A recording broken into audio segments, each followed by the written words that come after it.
कबहू बोलेला नहीं झील जवार के पापा सरदार हवे पूरा रंगदार तोरी जाता ना जुताला हमर परती बा। अच्छा। वही जी के नाम पूरा धरती बा। हाँ नु। पूरा एरिया में चलती बा। अच्छा। सुनो मोरिया जी के नाम पूरा धरती बा। जा जा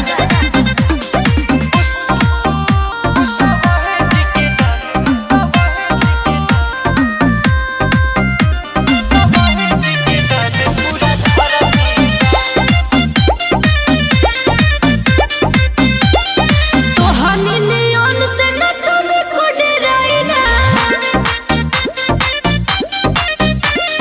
धमकी सुनी ना नहीं सीधे फोन लाइना अरे का बुझला अरे सुना कोई के देखी है ना कबो खातिर दिने में